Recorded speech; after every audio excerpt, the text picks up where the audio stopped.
Mr. Speaker, every session has its rhythm, it seems. This one is really unique because of its furious pace. A lot has happened in the first several weeks in terms of major legislation getting to the floor of the House and of the Senate.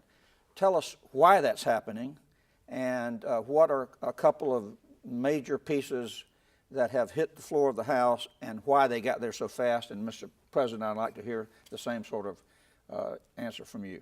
I think the foundation for that was laid really by President Haridopolos and I having a great friendship and working relationship before coming in to the roles of Senate President and Speaker.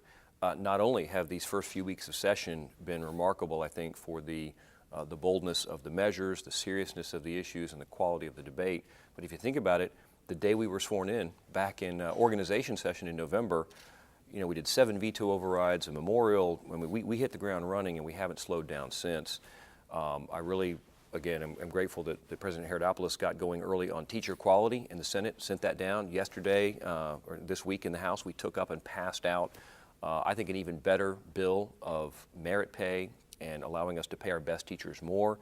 I was excited that this year, unlike last year, Governor Scott was in the rotunda to congratulate us rather than to veto it, as our prior governor did.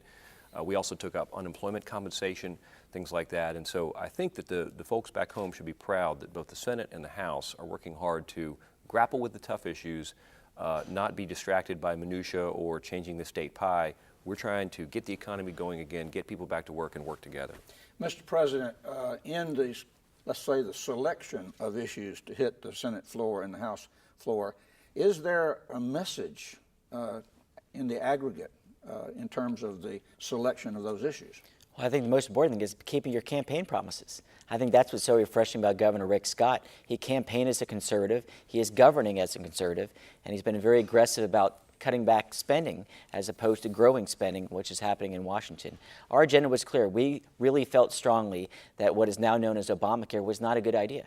And so one of the first bills, actually the first bill we passed in the Florida Senate, was a constitutional amendment to strike portions of it that required you to actually purchase health insurance that you might not be able to afford. Second, of course, the teacher quality bill that the Speaker talks about, we passed it off the floor of the Senate in a bipartisan fashion. Just in week 2, we also went forward and moved forward with tort reform. And also in week 2, we've really thought a good idea is known as smart cap. It says that by constitutional amendment, that government spending should never grow faster than family income. And when times are good, you put some money aside. So when the economy slips like it always does, the business cycle, there's reserves in place. I call it the Old Testament option, where you don't eat all your corn in times of good, so in times of bad, you don't have to eat sand.